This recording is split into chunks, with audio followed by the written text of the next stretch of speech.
stylish besties. What's going on? Happy Monday. A new week, a new month. It's February. So exciting. February 2nd. The groundhog did not see his shadow, or did. I don't know. All I know is there's 6 more weeks of winter. That's not okay. I'm not happy about it. Okay. Whatever. We're not talking about that. We are in a new month. We're in a new era, and this month we're talking all about emotional healing. So today I want to talk to you guys about nervous system dysregulation, because that is really the core of all of our fucked upness, okay?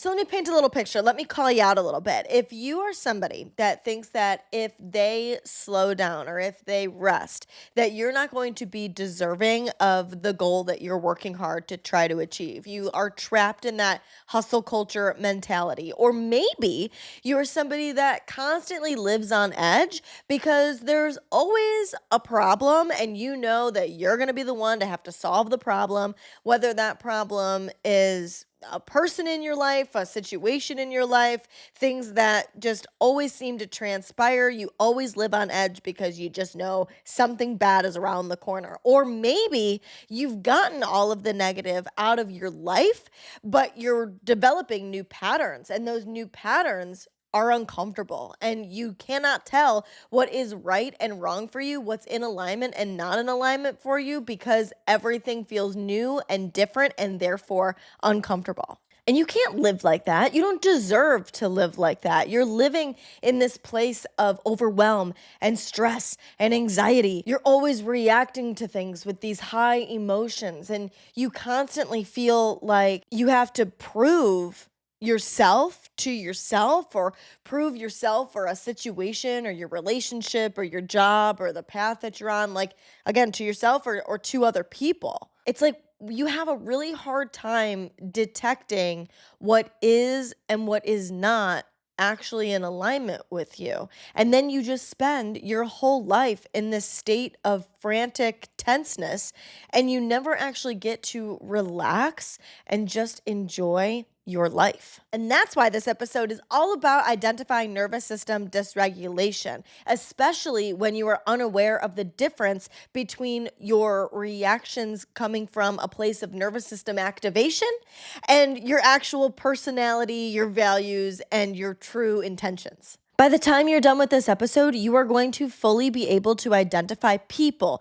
habits, patterns, behaviors, environments that all keep you dysregulated. You will gain the emotional intelligence to be able to tell when you are dysregulated. You will stop asking the question of who you are and what you want from yourself or from your life, and you'll be able to finally live more in alignment with your dream self, within your dream life, and be able to just relax and enjoy the life that you've been given. If anything in today's episode resonates with you, please consider rating and reviewing the show. It really does help get Wellish out to more like-minded individuals like you and I. And if you are somebody that just wants to finally feel good enough without the pressure of being perfect first, then absolutely you're going to want to subscribe. I want to start by talking about where I've experienced a nervous system dysregulation in my life, because I have experienced it in quite a few areas, and every area that I have experienced this in, it leaks into my entire life. And I don't realize how I am making major life decisions and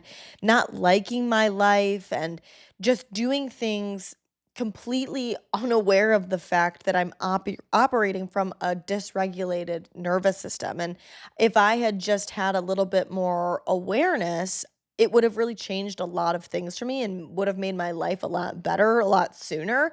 But the crazy part is how aware I thought I was, or maybe how in denial I was about whether or not I was in nervous system dysregulation. Like, I never even considered that as an option. I just was going like die hard into the area that I was dysregulated in, which will make more sense in a second when I start to explain the things. But I say that just to say that keep an open mind. Like, really keep an open mind, because honestly, I feel like if I was in one of these spaces, and I heard this episode, I might completely write it off. Like, I might not even listen to this episode because I would be so convinced that I wasn't dysregulated and I was making choices from a place of clarity and knew what I was doing, like, that I was just more aware than I truly, in hindsight, was. There's 3 main areas that I really saw myself doing this to a point of detriment, to the point that it affected everything that I was doing in my life, making me miserable, and that I was just so painfully unaware of how much I was hurting myself and causing me to move farther and farther away from living in alignment with the person I wanted to be, living the life I wanted to live. And the first area that I really did this in is anything that I wanted to accomplish like wellish. So like equating being hardworking and hustling with being more deserving of the goal that I wanted to accomplish. My nervous system was convinced that if I slowed down and I backed off and I didn't get all of the things done as soon as possible, as fast as possible, as intensely as possible, that I wasn't going to accomplish what I wanted to accomplish. And it's crazy how much logic plays a factor in this because logically, we know that if we do things more, if we do things intense, if we do things nonstop, that we will reach a goal faster, theoretically. But all it had ever did was cause burnout. I would be in these constant waves of work, work, work, work, work. And then I would burn myself out and I would do nothing for a period of time. And I would hate Wellish. I would hate the podcast. I would hate myself. I just like didn't think I was good at it. I wasn't getting I was putting so much work in and getting so little result. And I just constantly was frustrated by it. And so I was really, I would stop and then I would get a hair in my ass and I would want to continue because I'm passionate about it and I love it and I love talking to you guys. And so then I would come up with a new strategy and I would get back into it and I would workhorse my way through it again. And I continued on that vicious cycle for so long. And it's not just Wellish that I would do this with. I was a personal trainer online before that happened, and I was constantly doing it with that. Before that, I was in college and I was doing that with the clubs that I was in, and anything that I wanted to work towards that didn't have clear set expectations. Like I wasn't like that in school because I had a syllabus and I had a teacher to report to and I had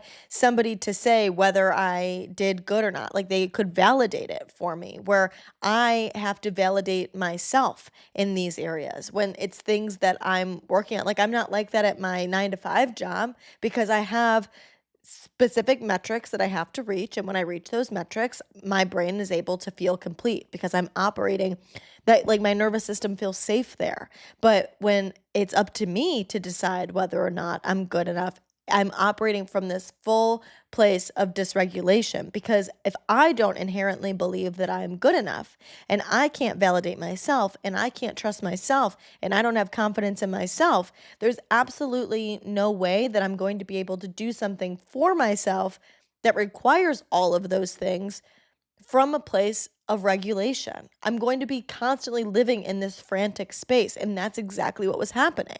Another place in my life that I was totally unaware that I was operating from a place of total dysregulation, and this one was huge because it impacted literally how I lived my day-to-day life and what my day-to-day life entailed and how sad I was that my day-to-day life didn't look like how I wanted it to, and I couldn't understand what was wrong with it and why I couldn't get it there. And that's because it was completely surrounding my last serious relationship. I was in that relationship for about 5 years. The last 8 months of that were spent engaged.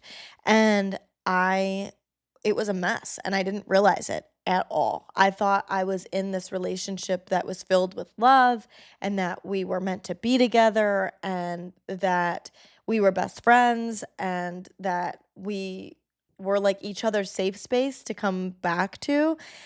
And I didn't realize it was literally none of those things at all. I was just so painfully unaware of so much. And it wasn't until I saw a lot in hindsight of how all of that was just an illusion. And I have to be honest, the illusion isn't 100% his fault. He may have created it through his manipulating and gaslighting and narcissism, but I fed the illusion. I fed it with my need to feel good enough and me thriving off of him bandaging my good enough wound with the love bombing and making us feel like everything was just this magical, safe, great place, that I had no idea that when I was living in this constant space of tenseness and like there was always something bad around the corner and that I was going to have to solve whatever issue came up next, because there was always an issue that came up next, whether it had something to do with his son's mom,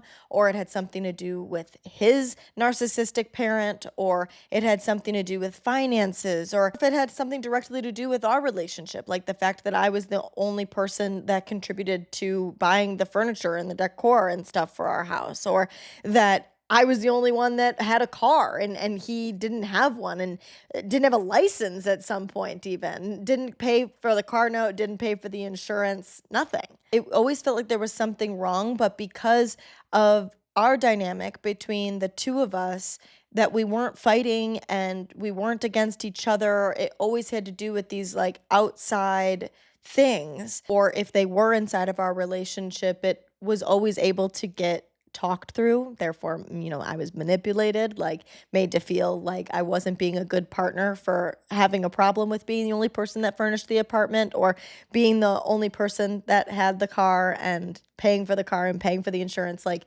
that he contributed in other areas, like he paid when we would go out to eat most of the time, or he would buy our groceries most of the time, that I wasn't allowed to have those feelings about being upset about not contributing to like our basic needs. Even right now, I'm starting to get dysregulated talking about it, because I spent so much time being manipulated that it was even and it was fair, and I can't see even now, almost a year later, how that like maybe I'm wrong, and maybe that does make sense. But the moral of the story, the main point, is that there was always something. Like even right now, the fact that I feel dysregulated talking about the things, the happenings that were going on in that relationship, it's as simple as that. Like it is as simple as that. It should not be that hard. And I felt that it wasn't that hard because it wasn't cheating, and it wasn't us screaming and fighting, and it wasn't other, like he wasn't being controlling, I thought, and not letting me like go out with my friends or do certain things, like that it wasn't experiences that I've had in the past where there were clear, definable things that were wrong with the relationship. It felt like we were friends and like we had each other's back on things. And so it made sense to me that these were just, everyday relationship complications. And because they were more everyday than a clear, blatant problem, I didn't see it for the clear, blatant problem that it was. And that clear, blatant problem is the fact that I was constantly dysregulated. I never felt like I could just take a deep breath and relax, that I could just exist within the relationship. I constantly would say, God, I wonder what our relationship would be like if these problems didn't keep coming up, if we didn't have this stuff to worry about. And if you want me to be really transparent, I think that outside of being love bombed and just manipulated and gaslit for a lot of the time, I think the other thing that really brought us together was the trauma bonding, almost, of having to deal with like all of the chaos that he came with. And so I think that by the end of our relationship, one of the things he said to me when he left was that we had nothing in common, and he was right. We had nothing in common. I'm nothing like him, and he's nothing like me. And we don't think the same, we don't operate the same, but because our relationship started from this place of dopamine and excitement and trying to overcome the odds and all of this stuff, that as the years went on, I realized we had nothing in common. I don't even know if I even liked that person for who he was at all. You look at a list of values, and we have nothing in common. And because I was completely unaware that I was living and operating in this dysregulated state, trying to prove to myself and to everybody else that I was in a good relationship and that completely turned a blind eye to things that I should have paid more attention to, I stayed in a situation that I shouldn't have been so much longer than necessary. And when I say so much longer, I mean what should have been a matter of 2, 3 months turned into 5 years in an engagement. All because my dysregulated nervous system was the one running my life and not me and my conscious choices. After that relationship ended, I realized that I had spent my entire life following the same exact pattern with different men, with different friendships, in how I interacted with the world, how I showed up for myself, and how I showed up for other people. It all followed this same pattern of not feeling good enough and self abandoning in order to get myself to feel good enough. So once I had that realization, I had to start to change the pattern. I had to break those old habits and shift into something new. And shifting into something new has also caused a lot of nervous system dysregulation. That because I am now operating on this different frequency, on this different wavelength, following this different path, it feels uncomfortable and it feels like something is wrong because it feels uncomfortable. But all it is nervous system dysregulation because your nervous system is just constantly trying to protect you. And when things are happening that are different than what you're used to, you feel dysregulated. You get dysregulated, even if those things are right for you. So that's kind of the crazy part about having your nervous system be dysregulated and how unaware you can be about it is because it could be a situation like me overworking myself or me being in the wrong relationship for me and it being a bad thing that's causing my system to be dysregulated, but it could also be because I'm changing patterns towards something that's healthier and more in alignment with me and better for me in the long run, but that's still uncomfortable and I'm still dysregulated from that thing. Just continuing to use dating as an example, since I just gave you my old relationship example, dating new people now, I am not following those same patterns of being with somebody that love bombs. I am not following the same patterns of needing validation from them. I am not following the same pattern of only needing words and never receiving any action. I'm very intentional about only being with people that show up through their words and that show up with genuine authenticity. But it is uncomfortable because all I have known are words. All I have known is love bombing. And so when somebody isn't obsessed with me, when somebody doesn't want to spend every waking second with me, when somebody doesn't say things, they just show me how much they care about me, it's hard for me to translate that into knowing that they like me because it's something different. It's not what I'm used to. I'm forging a new pattern. And I have to consciously know that those are things that I want. And I have to communicate those feelings. And I am nudging my nervous system more and more open. I'm increasing my capacity of what I consider a regulated nervous system. And so it's a good thing, but it takes time and it takes practice and it takes intention. And it also takes understanding what exactly a dysregulated nervous system even is. Nervous system dysregulation is when your body goes into survival mode. So, like fight, flight, freeze, even if something dangerous isn't actually in front of you and it shuts off your prefrontal cortex. You no longer have the ability to critically think anymore because when our brains were designed tons and tons and tons of years ago, we only needed survival mode for when it was actually a life and death situation. And when you're in a life or death situation, like a real life or death situation, there's no time to think about anything. Your only choice is to act. And so your nervous system being dysregulated is what's completely just driving all of your thoughts and your emotions and your reactions. And when that happens, you're not operating from your genuine personality, from your values, from your true intention of how you want to show up in the world, of who you are. You're completely acting from a place of self-protection. That's it. There's nothing else that's going into it. You might think that it's your logic talking to you, but When you're completely dysregulated, you are 100% operating from this space of needing to protect yourself. But because the threat and the danger is not life or death anymore, those systems still turn on when you are confronted with a horrible mother-in-law, or you're confronted with the fear of never living the life that you want to live because you're not working hard enough to reach your goals, or the lack of ability to trust yourself and what's good for you and detecting bad and good situations. Our body's threat response system immediately turns on and starts running our thoughts and emotions and behaviors, and we don't even realize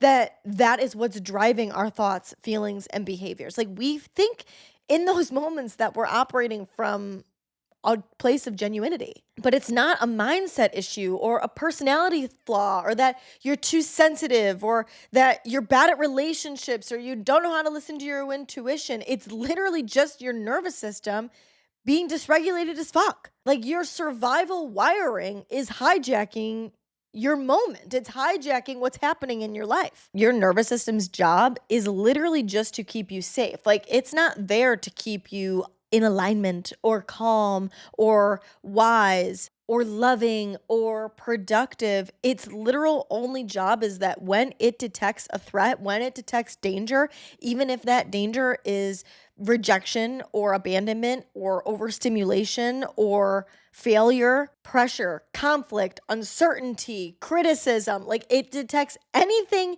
that could be wrong, it turns on and it goes into fight, flight, freeze mode. It goes into survival mode and takes you out of your regulated present self and makes you operate in crazy ways. It makes you operate in ways that don't feel like you, that you know are not in alignment with who you genuinely are. But because we operate in those ways, we think that maybe that is who we really are. And then the way that we start to feel about who we really are shifts. And if you stay in situations that keep you dysregulated, or you continue to engage in behaviors that keep you dysregulated, you could see how this could continue to compile and compile and compile, and you move farther and farther and farther away from who you truly are. And now your life is completely not in alignment with you, and you are completely unsure of who you actually are, what you actually think, feel, believe, what your values are. It's insane. If you think about who you are when you're just by yourself at home doing something completely relaxing, nothing is triggering you, you're not having thoughts about what could be going wrong, what you still need to do, this thing that happened 17 years ago and now I'm cringing in the shower. Like, I'm thinking about, you're just completely safe. You feel completely okay and at peace, and you're not being triggered by absolutely anything. That is who you are. Like, who you are when you're regulated, in your regulated state, is your genuine self. That's the you that can pause before responding to things, or that can make decisions based on their values, not based on fear, or that you can just feel your emotions without being consumed by them. It's not feeling anything. It's not being like this walk on water version that doesn't experience any sort of upset or anger or embarrassment or, like, whatever quote unquote negative feelings you're experiencing. You still experience those things, but you experience them and can choose your thoughts and behaviors and reactions, compared to just reacting on a whim based on your fear and based on your dysregulated nervous system. When you're dysregulated, your brain and your body think that something is wrong. So it's prepping you for survival, not for thinking clearly or making good decisions or regulating your emotions. It just immediately puts you into survival mode and gets you farther away from making choices that are in alignment with who you are, and only, like, it's almost like you almost like that you want to name this character, like that this character is not you. It's like your survival psycho, your survival savage that, like, needs to say and do whatever they have to say and do in order to provide as much protection as possible. And this is when you start to hear about fight or flight, freeze, fawn. And I think that when we hear those terms, they're the easiest to describe in that way because they are the survival mechanism terms. And it's hard to understand how you would fight, flight, freeze, or fawn something that is in our world today, like that isn't an psycho animal staring you down the face, or, a war tribe, whatever, like it's not something that's actually life or death. It's just this shitty, dangerous feeling situation. It's hard to recognize that you're in one of these phases. So I want to help bring a little bit of awareness to it, because I think it happens a lot more than maybe we realize. Again, it's this living in this space of like thinking that you're aware, but you're just really so not aware of when you're dysregulated. And fight really is that anxiety that comes up. It's feeling like you have to make meaning of whatever it is that's happening, and you have to like play the scenario out in your head, and you're suddenly standing in the shower having the argument in imaginary land with the person that you're picturing. It's when you feel irritated or defensive, or you get easily triggered by somebody, and you just have that intense urge to prove yourself to yourself or to other people, or control what's happening, to argue your point and try your hardest to be understood because you feel misunderstood, and you want to correct behavior and correct people's perception of you because they've labeled you as something or they've said a certain thing. And so now you need to like argue your point to them. It's like when the thing is going wrong, you are taking everything personally. And again, I say that lightly, because if somebody had said that to me when I was in one of these scenarios, I'd be like, no, I'm not. But like, this is wrong. Like, what's happening isn't right. Like, this is not right, what's happening. And like, that is a fact. Like, what you're experiencing probably isn't correct. It's probably bad behavior that should not be happening 100%. But it's not because of something you did. And it's not your job to fix it. It's only your job to make yourself feel as safe as possible, even if that means not being around that kind of behavior. You don't have to understand why this always happens to you, or make them understand why what they did is wrong. Like, it is not your job to have to fix everything. And when you're in fight mode, that's what you're trying to do, is control and fix and make sense of everything. Flight is more when you're in panic overdrive. Like, you cannot relax, you cannot slow down. You have that hustle mentality. You're always overwhelmed and restless. Like, anytime you go to sit down, you're sitting on the couch going through all of the things that you could be doing right now. Or you went out with your friends instead of doing the thing that you have on your agenda, and you spend the entire time with your friends thinking about how you're going to be behind on what you should be doing instead of enjoying your life. That's the obsessive thinking and the spiraling and the ruminating and the catastrophizing. Like, you cannot relax until you figure things out. And this also is like, I do this in small, like, it's like OCD almost. Like, I do this in like things that aren't uh, mm, what I would think at the time related to a fear. Like, I remember when I went and got my very first tattoos, I got my parents' signatures tattooed on my wrist. And I originally wanted to get a piece down my hip. Like, I wanted like a big piece that started above my hip bone and went to like half a quarter way down my thigh. And I wanted it to be a tree, and I wanted my parents and my sister's signatures and their handwriting to be in the tree. And I took it to the tattoo artist, and he was like, that's the ugliest thing I've ever seen in my entire life. I'm not doing that. You're going to hate it. And so then I had to like go back home and figure out what the fuck I wanted to do. And I remember sitting in my bed, and like, I could not stop looking at Pinterest and figuring out like what would be best, and just like raking through what the options I had were until I could figure it out. Like, my brain will not relax and calm until I get to the solution. And if I don't get to the solution, I feel like something bad is going to happen. And that would be more relevant to maybe like the latter two of the things that I've dealt with. Like, when I was in the relationship, that the bad thing to happen is that like the people wouldn't know what they did was wrong, or that I would be misunderstood and they would think certain things about me. Even if I knew they weren't true about myself, that wasn't good enough. I needed the other people to know that this was wrong, and that this was not who I was, or whatever it was. Or in the second example, that I'm dysregulated because I'm creating these new patterns, I think that when I feel uncomfortable and things aren't what I'm used to, I'm freaking out because I think I'm going to get hurt again. Which leads me into that thinking of like, I need to do more and I need to try harder and I need to be better. That is all flight. And then we have freeze, which is our shut down, stuck energy. Like, this is when you feel numb and heavy and blank and unmotivated. Like, you just like don't know what to do with yourself. And so you're just going to do nothing. You don't know like how you feel or what to feel about certain things. So you just like disconnect and avoid and procrastinate. This is kind of like the what's the point energy. Like, no matter what I do, nothing ever works out. So I'm just going to do nothing. I give up.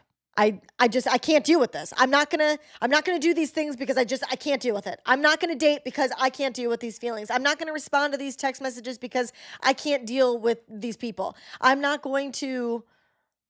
don't care. I don't care what they think about me anymore. Okay? I'm just going to live and do whatever I want, and I can't care. I don't care anymore. I'm just going to I don't know. But then like you're still miserable and still not living in alignment with you, because it's not like an I don't care like woohoo freedom. It's like I don't care. I hate everything. So I just am going into full shutdown mode. And then you have fun, which is our people pleasers paradise. That's when you feel responsible for everybody's feelings and everybody's experience and making sure that everything is good and everybody's happy and nobody's upset. You're terrified of disappointing people, like conflict or them having an opinion that isn't positive of you, or that they could perceive or judge a certain thing. Like, that means rejection and abandonment, and that's dangerous. That's you're terrified of that. That's when you start to have low standards, because you think it's fine. You just do whatever you want. Whatever makes you happy, I'll just do whatever makes you happy. I don't care. Everything's totally fine over here. I am totally low maintenance, no bother over here. Whatever you want to do is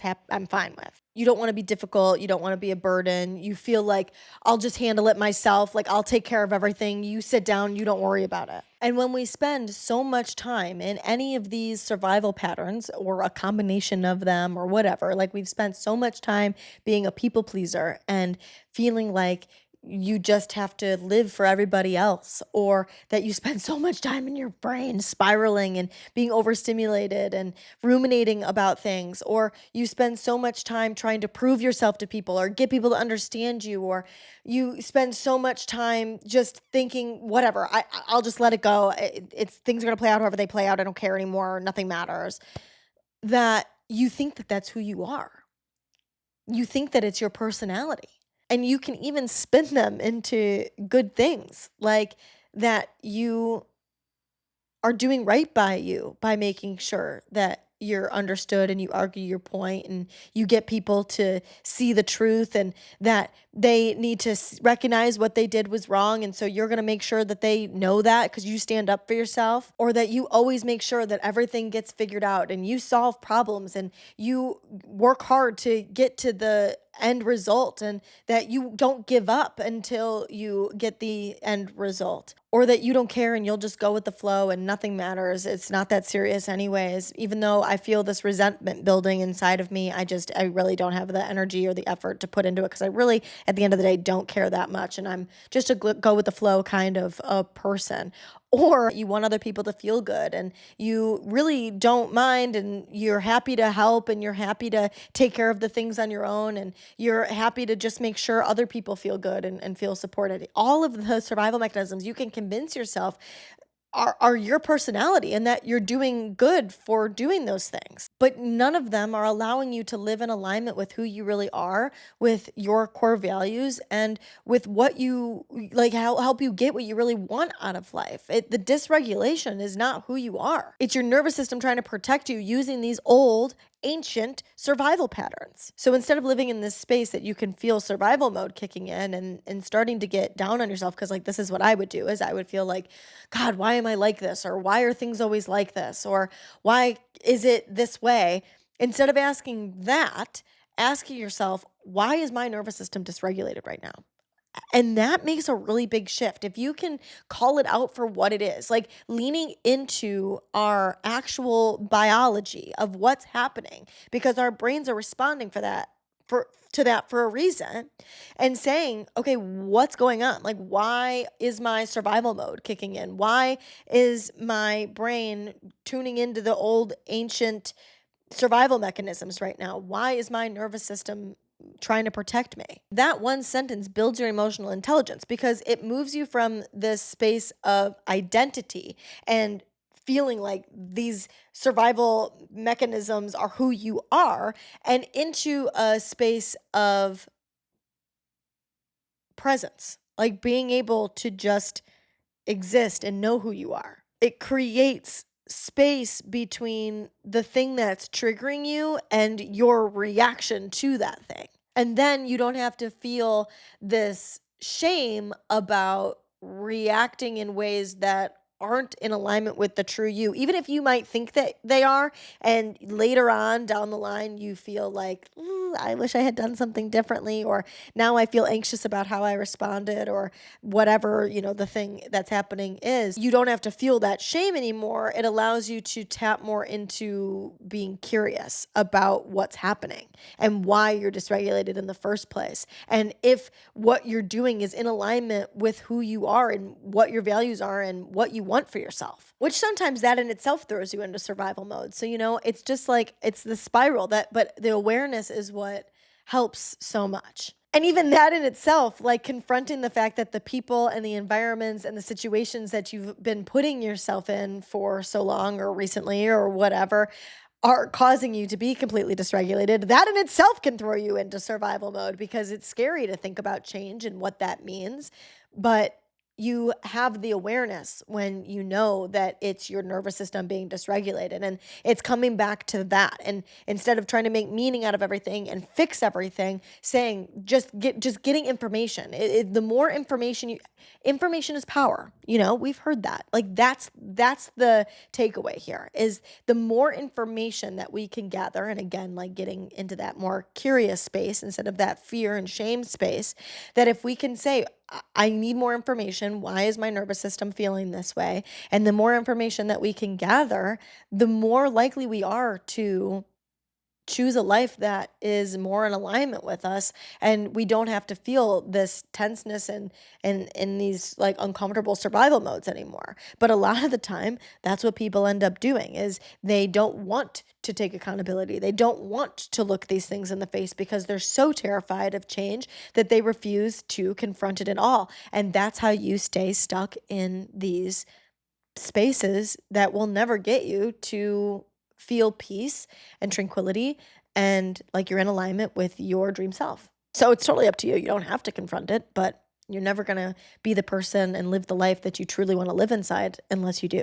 And in order to do that, you have to allow yourself to recognize that your reactions are stemming from nervous system activation, not from your personality or your core values or your true intentions. If your reactions to things feel urgent or extreme or out of character later when you're reflecting, like I was talking about a little bit ago, like that you get through the situation and you respond however you respond, and then you're like sitting there later and you're saying to yourself, like, God, I wish I had said this, or I wish I had done this differently, or you're cringing at how you responded, or whatever, however it is you're perceiving it. But like later down the line, you're reflecting on how you reacted and you don't feel like it was in alignment with your true character.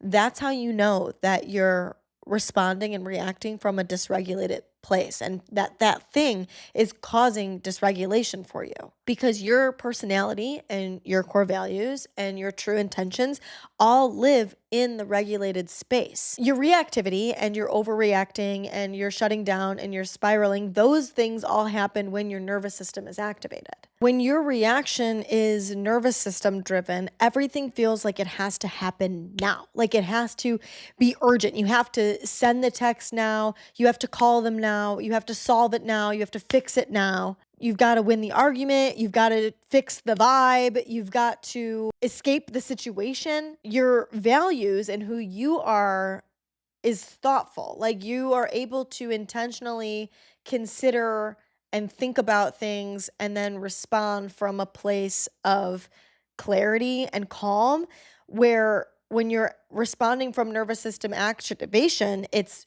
urgent. Dysregulation magnifies the bad thing that's happening too. If your emotional response is like a 10 and the thing that happened is maybe like a 4, like, it sucked, it was stupid, it was wrong, it was whatever, but, like, you're intensely responding, that probably is dysregulation, and maybe in that moment for you, it felt like a 10, and so you're gonna respond at a 10, but then, like, when you come back later and you realize in retrospect, or maybe because of your level of awareness, you don't really realize, like, what things are what, like, I'm picturing an old friendship that I would have, and, like, if I didn't pay attention to her all of the time, she would get really reactive, and, like, in hindsight, in a healthy world, like, in an unbiased world, your friends don't have to pay attention to you 100% of the time to let them know that you care about them. You let them know you care about them by showing up for them and being there for them and all of the things that we know friendships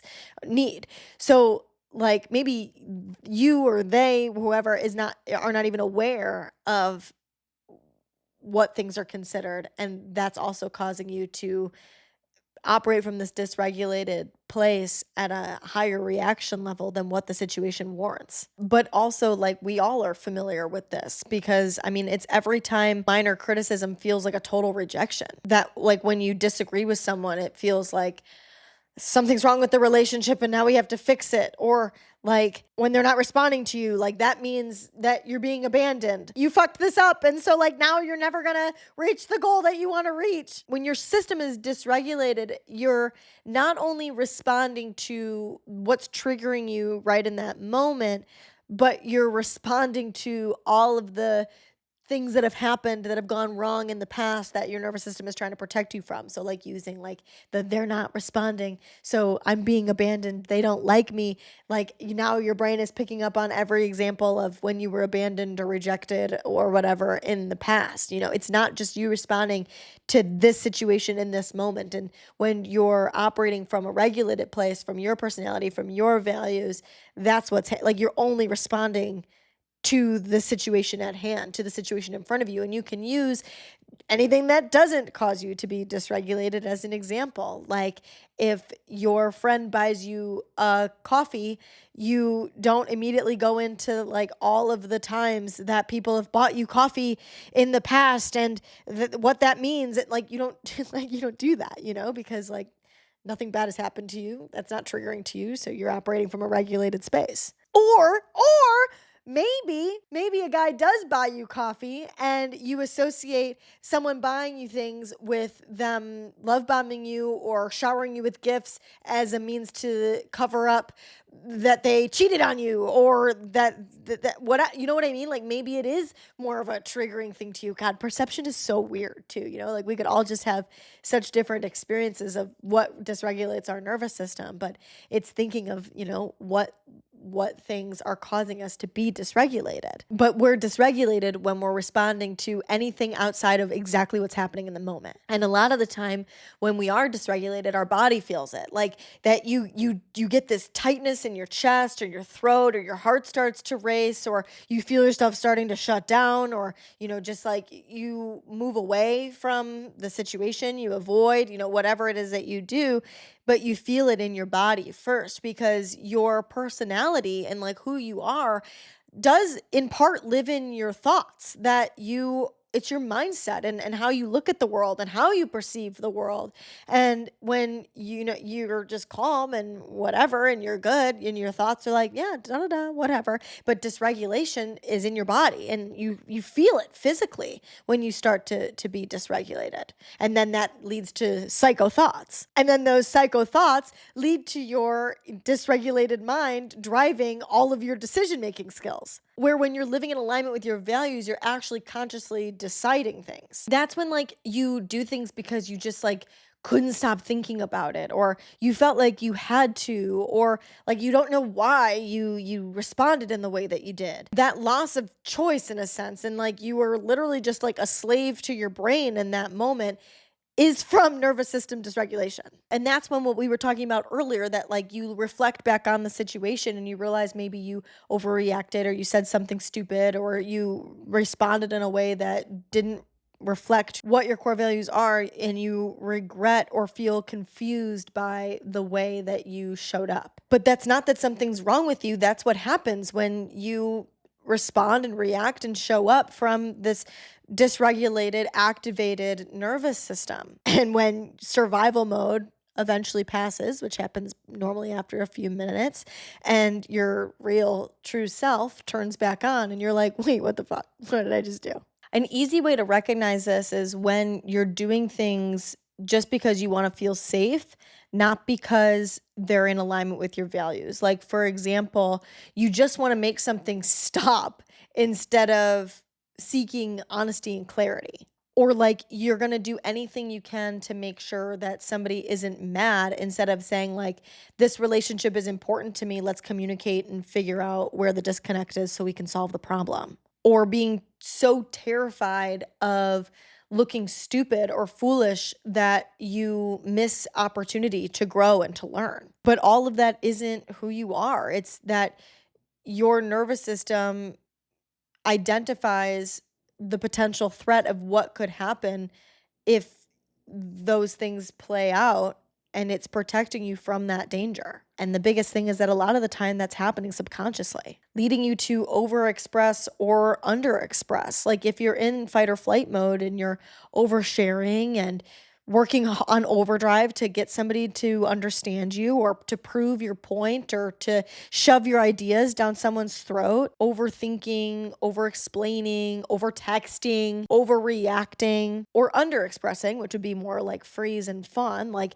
not saying anything when you have feelings about something, or agreeing when you don't actually want to or you don't mean it, or continuing to hang out with people that aren't in alignment with you because it's just easier to do that, or that you numb out and shut down or procrastinate. Your survival responses are more of an extreme reaction, where your values, when you approach things from this place of like true personality, true calm, true regulation, are just more regulated and balanced and calm. I think if any of this resonates with you and you feel like you've maybe been living a lot of your life from a dysregulated space, I first want to say, like, that it takes time to live within your window of regulation, and that it's possible your window of regulation is pretty fucking small because you've been triggered by so many things and hurt by so many things and been living in this space for so long. And so I really want to say that it's okay